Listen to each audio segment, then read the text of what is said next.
Standard nyo sa pagpili ng lalaki. Yung kayang i-handle yung ugali ko. Ba't parang lahat kayo dito may ugali? Ay, ano bang ugali mo? May handle lahat ng ugali Pwede mo bang warningan yung mga future mo na magiging lalaki kung gaano katindi yung ugali mo? Viva Max. Oh, Viva Max ka. Yes. Okay. So, okay. So, Okay, kaya mo bang Hindi ba? hindi mag-Viva Max Yes. para sa isang magandang relationship? Yes, kaya ko. Ba't parang hindi ka naniniwala? Itong katabi, humingi ng malalim eh. Ito na lang.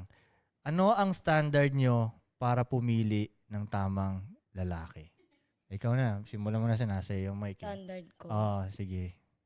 Yung kaya niyang tanggalin yung pagiging toxic ko. Okay. Yon. Bakit ka ba toxic? Gaano ka ka-toxic? From 1 to 10, gaano ka ka-toxic? 8 lang 11. naman, grabe.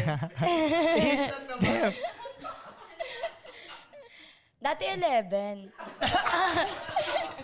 Pero nung dumating yung man ko, 8 na lang. akala ko kaya ko siya, hindi pala. Siguro mas toxic yung man mo, no? Hindi. Kaya mas napakalma ka niya. Hindi. Ano siya matured enough. Okay. Yung gusto ko binibaby ako pero hinahayaan niya ako kasi alam niyang magbabago. Magbabago din yung mood ko, magiging okay din kami. Kaya kanyang sabihan ng shut the fuck up, gano'n, no? Sinasabi niya sa akin madalas yun, my God. At ginagawa mo rin. Wala akong, no-choice ako eh. Man ko siya eh, kaya kailangan ko siyang sundin. Good girl. Okay, yung mood swings ko, yun lang. Okay, so paano ba i-handle ng lalaki ang mood swings? Sige, kaya ikaw. Gusto ko kasi binibaby din ako. So pag nagmo-mood swings ka, ibibaby ka ng lalaki. Hindi ba't parang magiging reward yun? Siyempre, isipin mo, pag nag-mood swings ako, ibibaby ako nito ah. Ngayon, ulit-ulitin mo. So, minsan-minsan lang. Nakaschedule yan. May schedule lang. Siyempre may schedule. Pero wala akong baby ngayon. Single ako. Kasi wala makatiis sa'yo, no? So pag nag-attitude kayo, anong mas gusto nyo? Papansinin ba kayo? O okay lang sa inyo, hindi na lang kayo papansinin? Pagtapos nyo ng tupakin, tsaka namin kayo kakausapin. Yes, yun ang sagot nila. Yes. Yes. Sagot nila, yes. Parang lahat sila nag-agree Ako doon. hindi. Mike, Okay. Bakit? Ako Bakit? hindi. Kasi the more na Teka, pinapansin, hindi hindi pinapansin. mas gusto mo yun. Oo. Kasi gusto ko na-challenge ako eh. Kunin mo yung attention niya, parang gano'n. Parang para sa akin, pag di niya ako pinapansin, parang mas i-goal ko na manahimik na lang.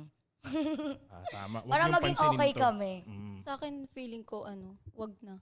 Huwag Kasi, nang wag nang pansinin. pansinin. Kasi, before, parang, syempre, bago pa lang. And, Tsaka mas Wala pa. nagiging worse kasi yun oo, kapag ka pinansin. nag-try din akong, nag-try din ako ng ganun. And, wala naman akong napapalo. So, ako, pag tinatopak ako or mood swings before, hindi niya ako pinapansin or wala akong nakukuha out of it. So, yun, titigil mo na. So, nasanay na kasi ako ng pag nagaganon, sinisin lang ako.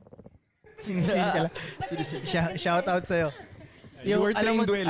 Alam nyo ba kung gaano nyo ka binabaliw ang isang regular na lalaki? Like, yung mga lalaking walang alam di ba? Hindi maintindihan, ano ba, pansinin o hindi. Pag di pinansin, magalit. Pag pinansin, magalit. Kawawa nga yung regular na lalaki, no? Like, nakakabaliw talaga yung ginagawa nyo. So tingin mo, trip ba nila yun? Na? Namang inis ng lalaki? Trip nila? Feeling ko yes, sa kanya yes, oh. Oo. Kasi ako, kapag yung... yes. Kasi ako, pag yung man ko, hindi nakangiti, wala na. Hindi nga, minsan nga, pag masyadong nakangiti yung lalaki nyo, parang gusto nyo tanggalin yung ngiti eh. Parang, Ba't ka, sino masyadong masaya to sa'yo? Yung parang masyadong masaya ka ngayon Mag-iisip nga ako ng ikaiinis. Pag bawa, busy na tao kayo, tapos nagtotopa ka pa. Parang yun na nga lang yung time na magkasama kayo. And yun lang yung time na makakapag-bonding kayo. Kumbaga sa akin, in my case, yun na lang yung time na makikita ko siya and, alam mo yun, makakasama ko siya tuwing uuwi na lang siya. Tapos, babaliwin ko pa siya. Ganun. Mama. Kaya hindi ka nalang magtotopak. Oo, wag na. So sa side, topak o hindi? Tanongin mo yung single na estudyante. Hindi din. Kasi parang Hindi feeling siya magtotopak. Hindi magkakatabi. Feeling ko kasi the more na gano'n, the more na parang, the more pinapansin ka, parang, parang feeling mo, parang, ay, okay lang pala to. Okay, sige. Gagawin. Parang, okay pala. Okay, Koy. Pag ganito pala, kaya kitang ganito. May Natin niya ako, tapos Pinlock niya ako. Binlock? Binlock ka niya? Good Enough job. na yun para i-block ka? Hindi kasi Enough na yun? pag ano kasi, nagtotopak ako. Tapos, hinahatid niya ako. Matik yun, magchat-chat ako sa kanya. Doon ko itutuloy. Kaya ang ginagawa niya, Inunahan ka na. Oo. Kabisado ka na nila. Mahabang message no, mga ganun. Advance mag-isip pa. Damn. Parang inaantay niyang, kumalma. So baga, ilalabas mo. Na-unblock ka na ba niya? Na-unblock ka na ba Na-unblock ka niya? na ba Oo, niya okay na ngayon? kami. So kakagaling mo lang sa breakup. Ay, So, naka-move on ka na ba? Damn, bilis mo ah. Galing nga. Ay, hindi kasi. Gano'n kayo katagal nun? Wait, gano'n kayo katagal nun? 2 years. 2 years, tas 1 month lang, tapos ka na. Gano'n ba yun? Sa loob ng relationship, nag-on and off. So, parang doon. Okay, yun nga ang tanong ko. Sa 2 years na yun, 1 month na hindi kayo, tapos ka na ba talaga sa kanya? Naka-move on. So, ganun kabilis kayo talaga kabilis mag-move on ng babae, no? Sa tingin ko, mabilis mag-move on ng babae, sa tingin ko, ah. Mas kaysa sa lalaki, ah. Feeling ko din. Sa tingin ko. Kasi Mas parang, heartless kayo, eh. sa bagay. Sa bagay. Heartless kayo, eh. Sa bagay. Sa bagay. Hindi kasi feeling ko kasi, yung girl, bago siya umalis sa relationship, parang, doon siya nag-move on. Nag-move on na muna siya. fade away na. Habang nasa, Alala. bago siya umalis sa relationship, Bago siya mag-end one. inaayos niya na yun. Nag-move on na siya dahan-dahan. Totoo yun. Naniniwala. Totoo ba yun, ako. girls? Oo, totoo yun. Naniniwala Like, ako. Mentally, baka wala siya na lang kasi siya yung dun. nag-agree. Totoo yun.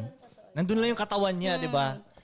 Pero wala na yung mind Diba? end. So, Okay, next kaya, topic. kaya rin nawala lang yung mood ng babae. Kahit di mo pa alam kung bakit. Nakakainis na nga sa totoo lang. Kasi siyempre, ang dami nating iniisip, di ba, Tol? Sa dami ng iniisip natin. Dadagdagan mo Lalo pa, kunyari may bullshit, negosyo, no? ang dami mong iniisip. Bilang tahimik yung babae Yes. mo. Siyempre, i-figure out mo pa, bakit tahimik? Parang may lalabas na nga sa utak ko na yung mga calculations ng mathematics eh. Oo, paano mo isusolve? Meron? Bakit siya tahimik, di ba? No? Isipin pa namin yun. Doon pala nakakainis na kahit hindi ko pa alam kung saan nanggagaling yun. Nakakainis na talaga eh. Mas nakakainis nga pag di mo alam kung saan galing. Yun na nga, Tol eh. Mahulain ka pa. Eto pa, Tol, kahit minsan iisip ko, hindi, huwag ko nang alam yun, bahala siya. Pero papasok pa rin siya sa isip mo. Kahit anong try mo, magtrabaho ka, hindi, mag-work ako. Parang hindi ko Isipin mo maisip. pa rin sila na Pero okay lang. papasok pa rin yun. Ang galing talaga nilang technique na gano'n, yung tatahimik lang sila. Pero may Ang galing ng nabasa ako technique kasi na yun. wala ka daw magagawa kapag kasama mo physically yung tao eh. So kahit siguro gaano ka strong yung mental mo, fortitude mo, kapag yung kasama mo negative yung vibe, kahit papano mararamdaman mo pa rin yung vibe na yun eh. So kaya siguro naiinis tayo in that way na nararamdaman natin siya, sensitive tayo sa ganong energy na. Siguro mas okay na nag-vent out ka. Parang ano pang reason mo para magtopak ng tahimik kung kaya mo namang parang sabihin mo sa kanya yung nafe-feel mo right now, ganun. Para hindi siya guessing kasi ang dami niya nang ginagawa eh. So, kayo yung may problema kasi mabilis kayo ma-weigh down.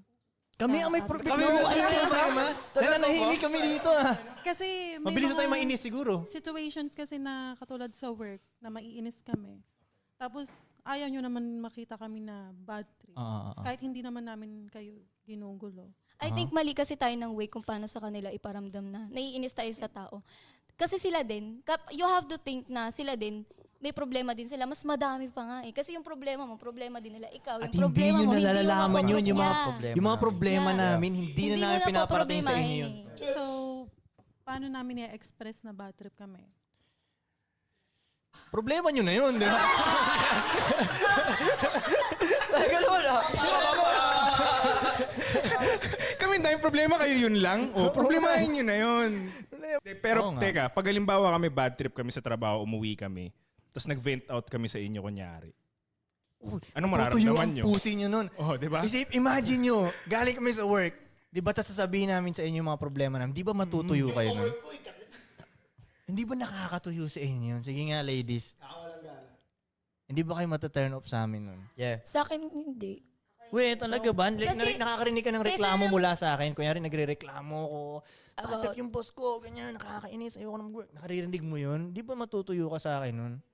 Sa akin, hindi. Uy, mata-turn on ka ba nun? Mababasa ka ba nun? Like, after ba nun, makikipag-sex ka sa akin? Matutuwa ka ba kung pagkatapos nun? dramatic Sige yung nga. kasama ako mo? yung, alam mo eh, babae mo eh. Dapat ako yung mag-comfort sa'yo. So, mata-turn on ka nga. Nakaka-turn on ba yun? Hindi. O hindi rin, Hindi, di di ba? turn off yun. Pero iintindihin ko pa din siya. Kaya doon nagsisimula yung make-up sex. Kasi nag-away muna kayo. Oo. Mag-away muna kayo. Hindi naman nag-away, nag-vent out Alam niyo lang. yung vent out. Grabe ka naman, vent out pa lang, make-up Okay, sex. vent out. Nagreklamo kami sa inyo. Oo, vent Ganon. out lang. Hindi pa rin nakaka-turn off yun. At mabuti nga yun Hindi. kasi naglalabas kayo ng feelings nyo eh. Naka-experience na ba kayo ng ganun lalaki? Oo naman. O, asa na sila ngayon? Wala na. Nag-vent out sa iba. Yeah. Turn on ka ba? Naka-experience na ba kayo ng ganun lalaki? Oo naman. O, asa na sila ngayon? Wala na. Nag-vent out sa iba. Yeah. Turn on ka ba?